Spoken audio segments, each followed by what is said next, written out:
Graça e paz, irmãos. Eu gostaria de falar hoje da nossa missão, que é alcançando os povos dos confins.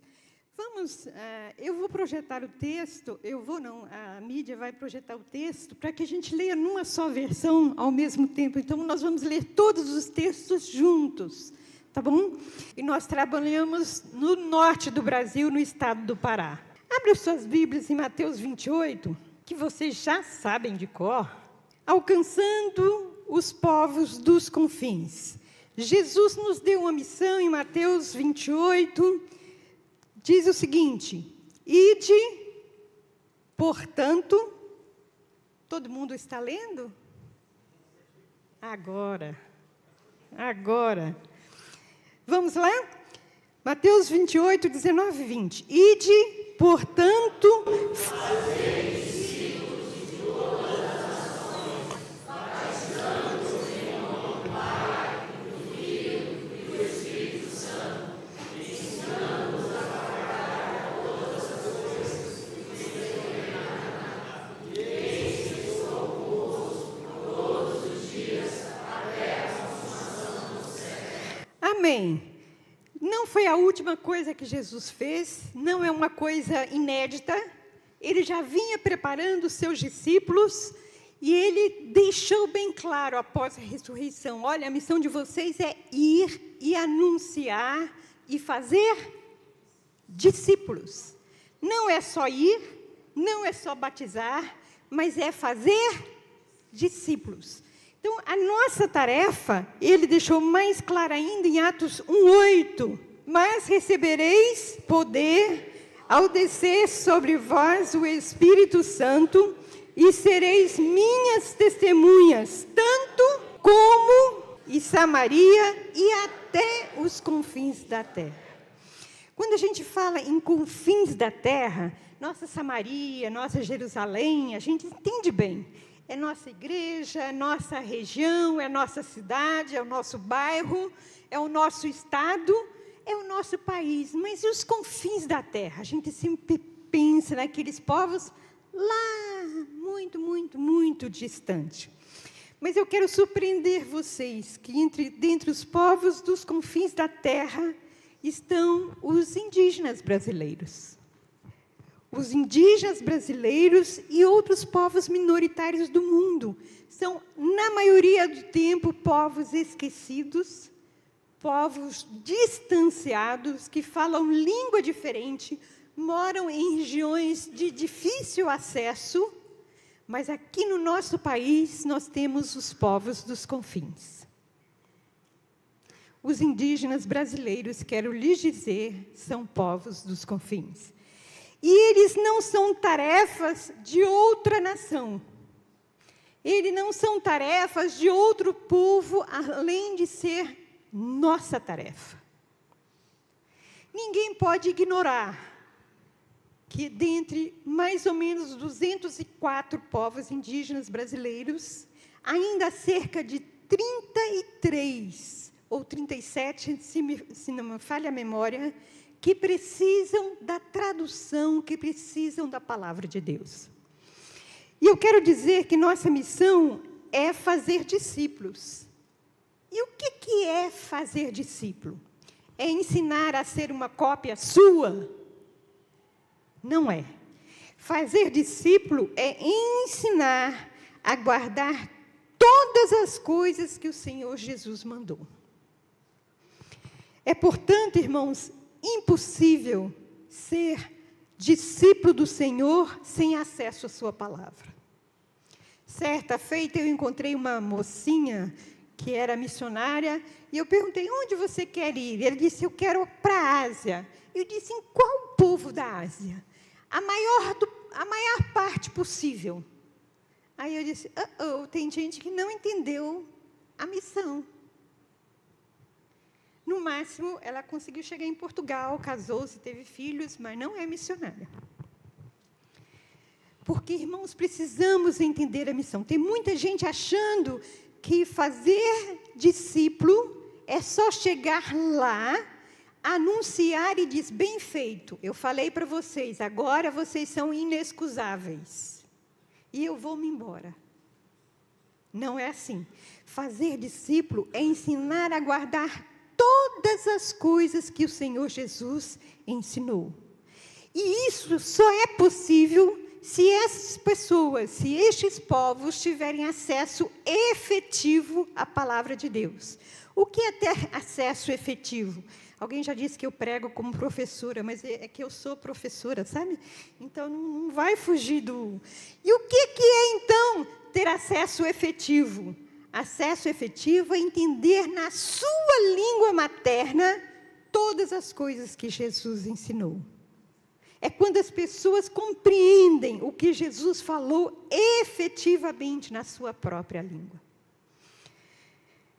Há duas amarras que vêm do nossa fonte católica, nossa mente católica, que a gente não percebe, que eu chamo de amarras que nos prendem. Primeira amarra chama-se universalismo. Sabe o que é universalismo? É acreditar que, no final das contas, Deus é amor e Deus vai salvar todas as pessoas. Isso, na alma católica, acontece. Não preciso pregar. Deus vai, no final das contas, Ele é amor. Então, Ele vai cobrir multidões de pecados, porque Ele é amor. A outra amarra é o humanismo. Eu vou falar primeiro do universalismo. Primeiro que o universalismo ele não tem respaldo na palavra de Deus. O universalismo tira um foco de uma coisa muito importante. Deus é amor, mas Deus também é graça e Deus é justiça. A justiça e o direito, Salmos 89, 14, vamos ler juntos, está aqui projetado? Justiça e direito são fundamento do teu trono. Graça e verdade te precedem. Salmos 89, 14. E o outro diz, Romanos 3, 23, que a gente sabe de cor, aprendeu lá na escola bíblica, porque todos pecaram e estão destituídos da glória de Deus. Portanto, ninguém vai ser salvo por sua própria ação. Porque não há, segundo a Bíblia, um justo. Todos os homens, Romanos 1 diz que todos os homens se extraviaram. E Deus os lançou à sua própria sorte.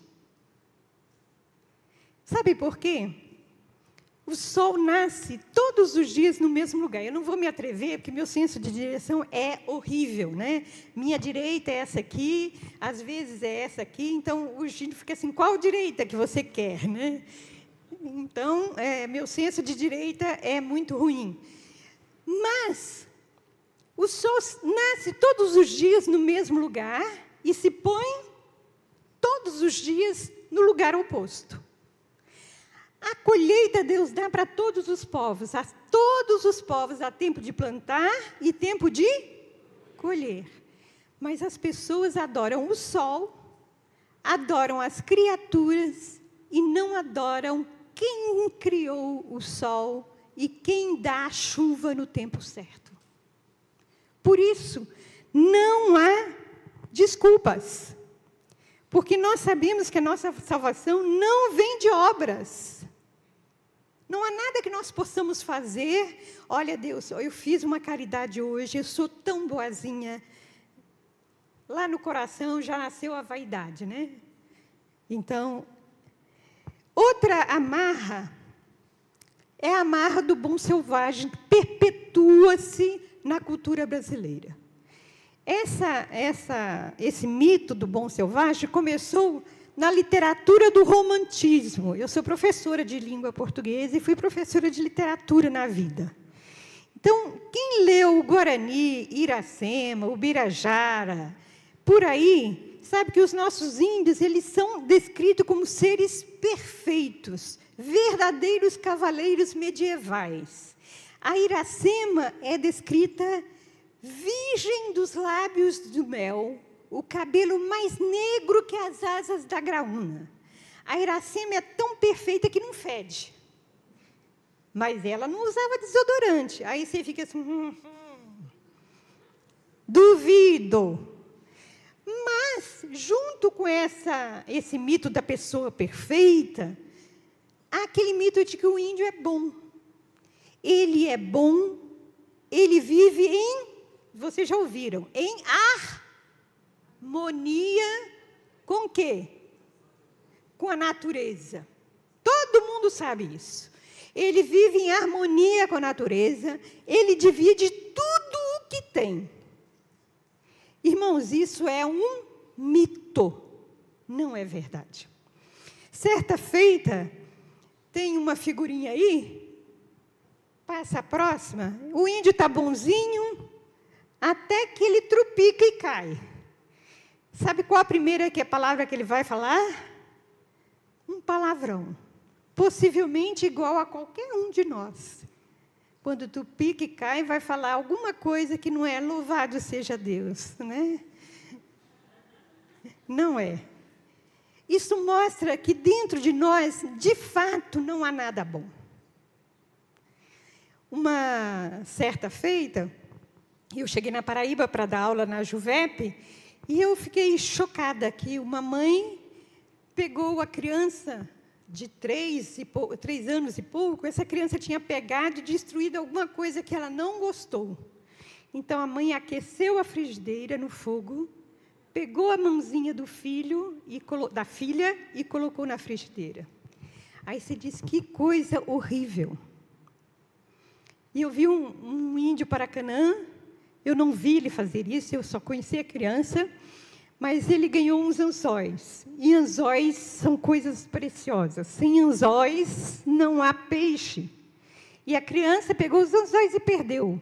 O pai pegou o índiozinho, botou a mão na pedra e tacou um facão, cortando 2 dedos da criança. Aí disse assim, que coisa horrível. O que é mais horrível? O que a mãe fez ou o que o indígena fez? Tudo é horrível. Nosso coração é intrinsecamente mau. Se não for Jesus em nós, nós somos terríveis. O que faz diferença na nossa pessoa, na nossa personalidade, é Jesus. Eu ouvi na semana passada um pastor contando que um motoqueiro, ele parou, e o motoqueiro, era a preferência dele, mas o motoqueiro xingou. Ele ficou tão irado que ele começou a perseguir o motoqueiro com seu carro 1.0. E ele louvou a Deus que o carro era 1.0. Né? E ele foi atrás, até que finalmente a filha bateu atrás e disse, pai, você é pastor. Aí ele disse, Isso mostra que o nosso coração é intrinsecamente mau.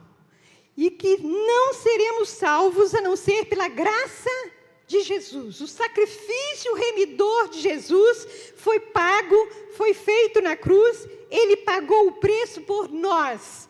Não há nada justo em nós. Então, irmãos, de fato, as pessoas só podem ser salvas, não importa onde eles estão, ou aqui ou nos confins da terra, elas somente serão salvas pelo sangue de Jesus. Quando a gente fala de tradução, dá a impressão que é uma coisa nova. Quantos já ouviram falar da tradução da Bíblia? Ouviram ontem, né? Não, há mais tempo. Meus irmãos, não é uma ideia nova. A tradução da Bíblia é uma coisa que está no coração de Deus. É uma tarefa possível de ser feita com Deus. Quando Jesus disse, quando Jesus lá na Trindade Santa disse, haja luz, em qual língua foi dito haja luz? Fiat lux. É latim. Será que foi em latim? Alguém tem um palpite? Aramaico. Aramaico é uma língua que surgiu depois de há mais ou menos 5.000 anos. Não, o aramaico é mais novo do que o hebraico. O hebraico tem mais ou menos 5.000 anos e o aramaico tem mais ou menos 2.600 anos.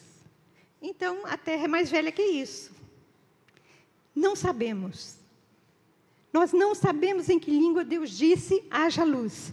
Mas quando Deus disse, haja luz, e o escritor mosaico de Moisés estava escrevendo o Gênesis, o que ele fez? Ele disse, Deus disse, haja luz. Ele escreveu em hebraico, então ele estava fazendo uma tradução. Jesus falou em aramaico. Quem deu palpite? Jesus falou em aramaico. O Novo Testamento foi escrito em grego. Então, o que os autores da Bíblia fizeram foi uma tradução. A Bíblia é o único livro no mundo em que a palavra do seu autor foi traduzida. É a única. Então, tradução não é uma ideia nova. Tradução é uma ideia antiga. E Deus facilitou as coisas para nós. Foi traduzido em grego koiné, porque era a língua comercial, uma língua simples, que todos falavam. Então, Deus permitiu que as macrolínguas tivessem tradução. Foi assim que nós recebemos tradução do grego, do latim. Posteriormente veio o alemão, o português. Mas, onde houve só a tradução para as macrolínguas, há o surgimento de uma igreja. Nasceu uma igreja, mas sem acesso das pessoas na sua própria língua, a igreja se tornou formal, com forte apego à tradição, sem raiz sólida na palavra e sem acesso do povo ao poder transformador do Evangelho. Sabe o que acontece? Em toda a região do norte da África, onde houve a tradução, no sul da Europa, onde houve macro-tradução, se tornou um terreno forte. Teve igrejas fortíssimas, todas as igrejas do Apocalipse estavam na região da Turquia ali. Mas onde hoje é a janela, chamada janela 1040. Onde hoje há um forte sentimento islamista. Há uma força maior. Tem um lugar que o islamismo ainda não dominou. Nesse lugar foi feita uma tradução, foi a primeira tradução para a igreja copta no Egito. O Egito é o único país que não se tornou islamizado. Acreditamos que é pela força da igreja copta, que teve a palavra traduzida na sua própria língua. Irmãos, onde não tem a tradução, o Evangelho permanece por 10 anos. Depois disso, ele começa a ver misturas, até que o Evangelho perde força e ganha-se força a tradição. A primeira tradução nas Américas não foi para o português, foi para o Massachusetts. É um povo que foi alcançado por um missionário inglês, John Eliot. Ele foi como pastor para os Estados Unidos, ele pregou na região de Boston, e ele descobriu que lá tinha um povo chamado Massachusetts. Esse povo estava perdendo a terra para os colonos. Então, a igreja de John Eliot comprou uma reserva indígena, afixou o povo nessa região. Ele amou este povo, aprendeu a sua língua, escreveu a gramática e traduziu o Novo Testamento. Foi a primeira Bíblia publicada nas Américas, antes que o português ou o latim. Sabe o resultado? É que nesse povo teve uma reunião de oração que durou 100 anos. E os Massachusetts eram conhecidos como os índios que oram. Sabe por que isso aconteceu? Porque cada indígena tinha acesso à palavra de Deus na sua própria língua, o que fez toda a transformação. Nós chegamos entre os Paracanã em 1990. não conseguimos falar a língua, aprendemos a língua aos poucos, mas fomos expulsos, ficamos doentes, teve tantas dificuldades, levamos 10 anos para conseguir traduzir o primeiro Evangelho de Lucas. Irmãos, quando veio a pandemia, nós tememos que o povo ia perecer. Mas eles nos ligavam e diziam: Meré, nós estamos fazendo culto todos os dias. Houve um movimento que as mulheres proporcionaram festas para Deus em todas as aldeias. E neste tempo eles compuseram 27 músicas de louvor a Deus. Sabe por quê?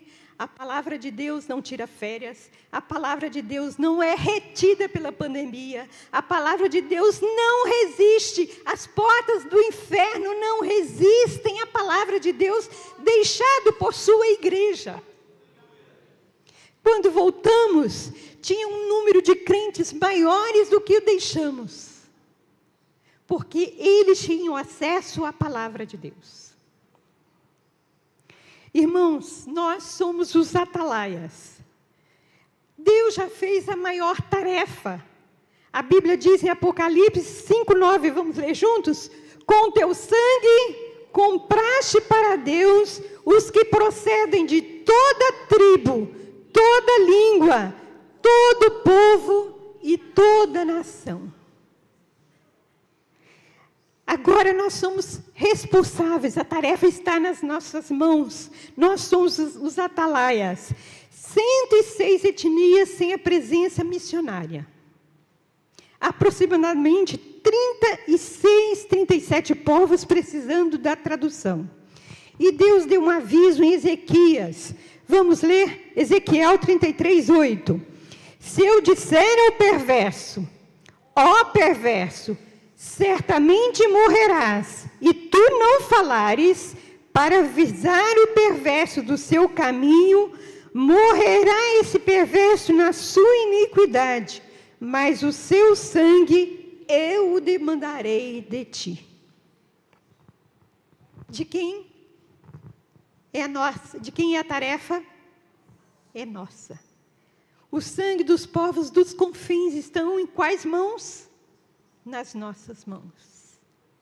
E você não pode dizer que não sabia. A partir de hoje, você não pode se esquivar de pelo menos orar. Não há crente pobre demais que não possa orar. É sua tarefa, é nossa tarefa orar. Não só orar, mas jejum e oração para vencermos os desafios da tarefa que está inacabada. Eu falei hoje de manhã que nós demoramos 10 anos para traduzir o primeiro livro, porque nós precisávamos de termos chaves. Irmãos, não há mente brilhante que seja capaz de fazer a tarefa de tradução se não tiver uma igreja intercedendo por ele. Nós não tínhamos a palavra para Salvador. E eu fui estudar, porque a língua Paracanã parece muito fácil. A fonética da língua é maravilhosamente simples. Mas há na linguística um ditado que diz: quando a fonética é simples, se prepare para a morfologia e a sintaxe. Que aí arrocha. Irmãos, a língua Paracanã, na terceira pessoa, não tem diferença entre singular e plural. Não tem diferença entre masculino e feminino. E como é que a gente faz a tradução? Eles foram comprados. Eles quem? A gente muitas vezes tem que explicitar. Todas as pessoas foram compradas para Deus. Quando diz assim, Jesus foi com os seus discípulos, no verso seguinte, eles caminharam, eles quem? Às vezes a gente tem que dizer, Jesus e os seus alunos. Porque a língua não tem plural na terceira pessoa. A primeira pessoa que trabalhou com uma língua parecida, o Dr. Carl Harrison, ele ficou muito doente. E ele disse, graças a Deus eu tive malária. E eu fiquei tão doente que eles me tiraram do projeto. Porque eu iria ficar absolutamente louco se eu tivesse que traduzir para um povo que não tem diferença na terceira pessoa singular e plural, para uma língua que não tem plural. O máximo que o Paracanã tem é muito. Então, para dizer que tinha muita gente, a gente tem que dizer retar. E que era muita, muita, muita, então, que era uma multidão, a gente tem que dizer retar, retar, retar, retangoa. Era muita, muita, muita gente. E para eles, se eles prosseguem no retar, é que é muito mesmo. Eles falam retar. Só que na escrita isso não é possível. A gente tem que dizer retar, retar, retar. E se é longe, então eles falam ui, e eles apontam com o bico. E quando é muito longe, eles prosseguem o bico. Cuiracá. É muito longe. Essas coisas leva-se tempo para descobrir. Certa vez eu estava fazendo mestrado para me aperfeiçoar. O Gino estava dando aula na aldeia e eu sonhei que eu estava pregando para uma índia. O nome dela era Petanga. E a Petanga se meré. E ela falou em Paracanã comigo. Como é que vão estar dois deitados numa cama? Deus vai levar um e vai deixar o outro. Aí eu dizia assim, é que Deus... Sabe quando falta a palavra? Eu ficava assim, é que Deus... E no sonho, tudo é meio mesclado, né? Eu virava para um casal de pastor Stephenson, ora para Deus nos dar a palavra. E eu virava para ela e disse, Deus vai levar aquele bom. Aí eu pensava, tem muita gente que é boa e nem por isso vai para o céu. E eu dizia, Deus vai levar aquele que Ele fez bom para si mesmo. O mocatoi de opé. Aí eu contei para o Gino, Gino, pesquisa aí a palavra para mocatô, para salvar.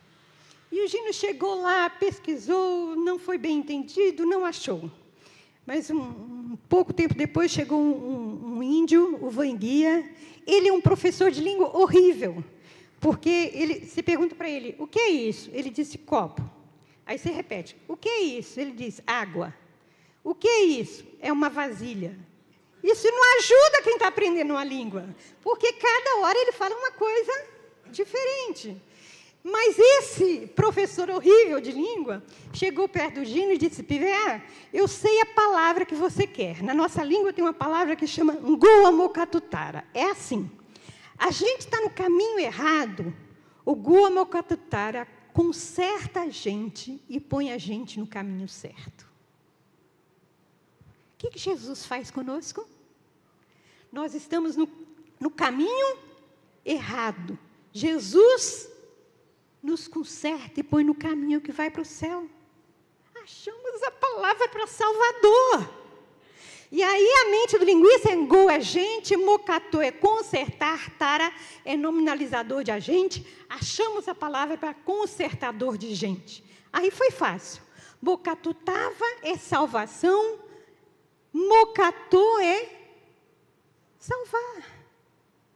Salvar é a mesma palavra que consertar. E é interessante que na língua tem mongatô. E eu perguntei a diferença, ele disse, mongatô é consertar coisas. Mokatô é consertar gente. Jesus é teu ngoa mokatutara, nengoa mokatutarapá. Ele é o seu salvador, o seu consertador. Se não for, você precisa urgente encontrar-se com Ele, para que Ele te conserte e te ponha no caminho que vai para o céu. Até chegarmos lá, irmãos, a tarefa é grande, mas ela é possível com a igreja do Senhor. Sabe quantos povos no mundo faltam para receber a palavra de Deus? Cerca de 840 povos. São 7.000 línguas, irmãos. O que é 840 línguas? É uma tarefa que é absolutamente factível no nosso tempo. Jesus está voltando. A tarefa está chegando ao fim.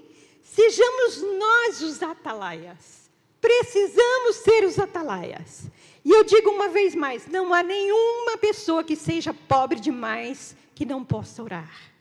E quem sabe hoje, neste lugar, o Senhor está levantando novos tradutores para as línguas dos confins. Como eu ficaria feliz em saber que o Senhor levantou novos tradutores, um casal, um tradutor, meio tradutor que seja. Se tiver meio, Jesus completa. Porque ninguém faz o trabalho sozinho, a gente só faz o trabalho com Deus. Quem espera para alcançar? Quem será que vai alcançar os povos dos confins? Vamos dizer para Deus, eu sou parte dessa história. Amém. Vocês agora são partes do projeto para Canaã. Sabe? Nós demoramos 10 anos para traduzir um livro de Lucas. Mais um ano para traduzir o filme Jesus, que está dublado na língua, o filme Jesus, baseado em Lucas. E eu quero abrir meu aplicativo, se eu conseguir encontrar aqui, para vocês traduzirem os livros que já estão prontos. Eles estão em Paracanã.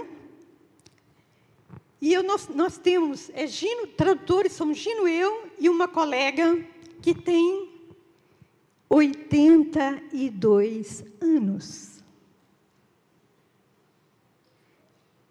E quando a gente disse, olha, nós vamos terminar o Novo Testamento porque a gente quer que a Odete veja. Ela disse, não, vamos fazer o Novo Testamento e os Salmos. Eu acho que ela não está com pressa de morrer, não.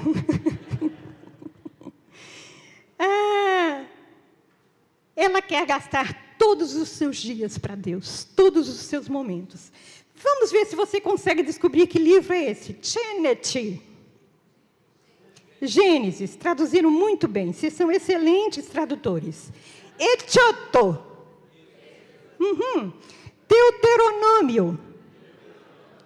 Agora vai ficar um pouquinho mais difícil. Josué. Muito bem. Moronguita com Apareté. Juízes. Que espírito que te revelou? Rote. Samuel. Provérbio. São só alguns provérbios, falta muito ainda. Jeremias. Também falta muito. Daniel. Jonas é todo, mas desses livros completos, só Gênesis, Êxodo, Jonas e Ruth. No Novo Testamento são livros completos. Vamos ver se vocês acertam. Macô. Roqué. Foi o primeiro livro da Bíblia que nós traduzimos. Lucas. Quem veio sabe da história, né? Lucas. Alguns versículos de Yohane. Sabe qual versículo que traduzimos? João 3,16. Vamos falar daqui a pouco. Apotora Remiapoa. Apotora é apóstolos.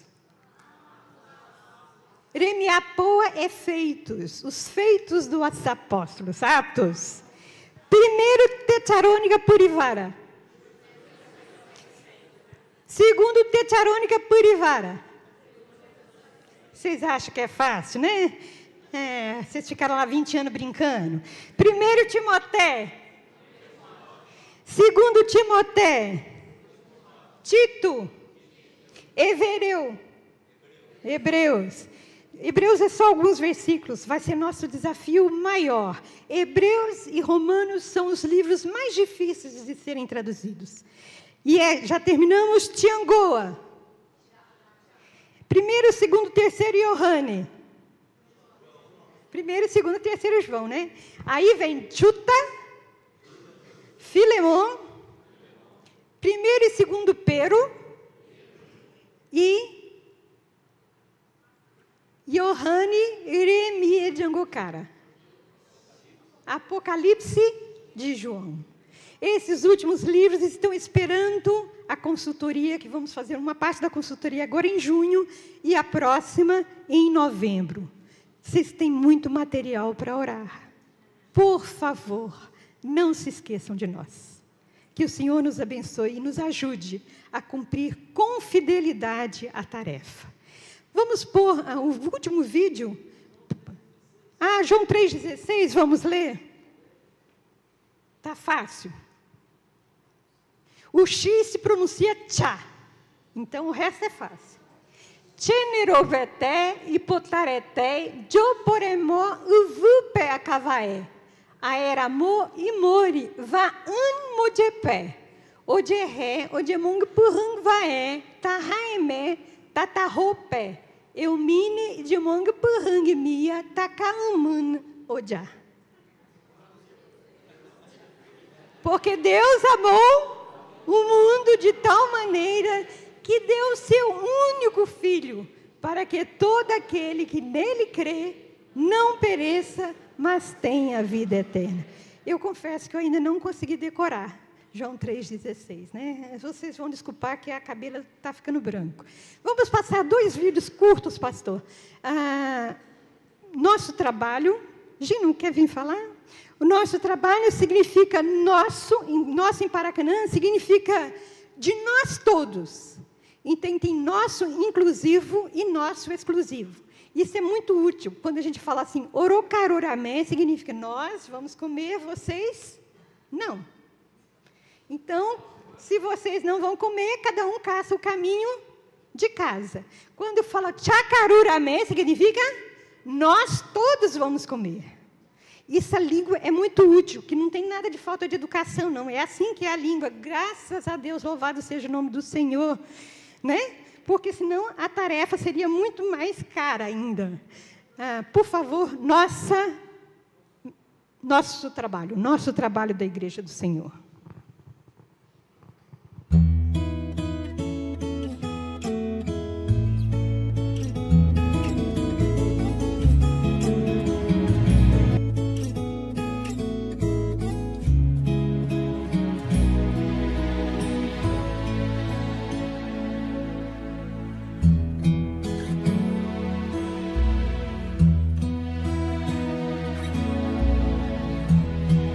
Cuando nadie me ve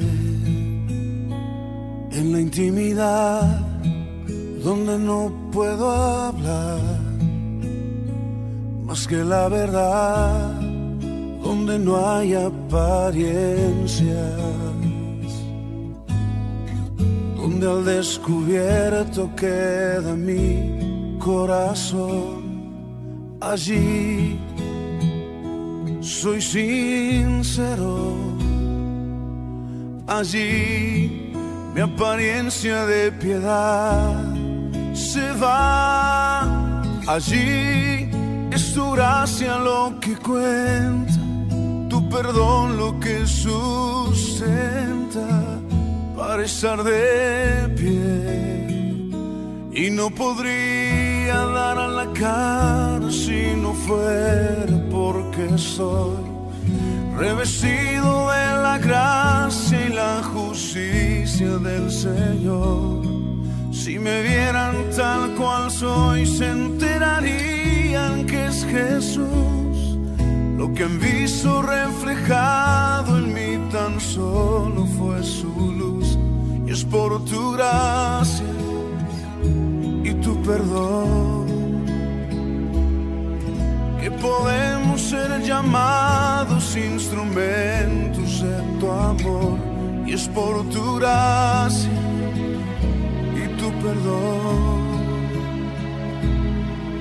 Mi justicia queda lejos de tu perfección. Y no podría dar la cara si no fuera porque soy revestido de la gracia y la justicia del Señor. Si me vieran tal cual soy, se enterarían que es Jesús.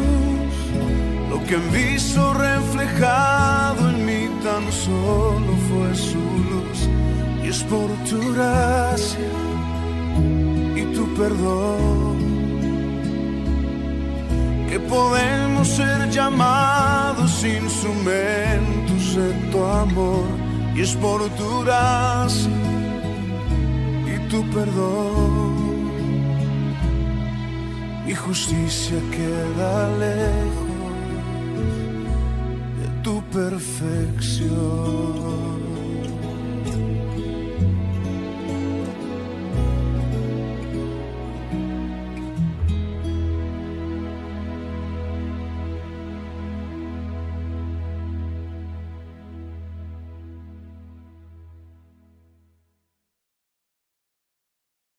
E quando a gente está alegre em Paracanã, eu gosto de fazer uma coisa, é dançar em Paracanã e cantar. Então, Paracanã tem uma música de uma letra só, né, de uma palavra só. Cheneroveté. Cheneroveté é o que mesmo? Deus. Ó, os jovens sabem, eles vão me ajudar a cantar e dançar também, tá? Podem vir aqui na frente, os jovens que estiveram lá ontem com a gente. Então é bem fácil, assim, ó. Cheneroveté, cheneroveté, cheneroveté, cheneroveté. E você junta os pés assim, vai, é o tuk-tuk. O ritmo é tuk-tuk, Paracanã. Cheneroveté, cheneroveté. Vai fazendo assim, tá? Cheneroveté. Eu vou descer aí para ajudar vocês. Vamos lá. Então vai aqui. Dá mão. Então vamos circular aqui, tá? Tá bom? Para lá primeiro, pode ser. Não, para lá de cá, para mim é melhor. Então, Cheneroveté, cheneroveté, cheneroveté, cheneroveté, cheneroveté, cheneroveté, cheneroveté, cheneroveté, cheneroveté, cheneroveté, cheneroveté, cheneroveté.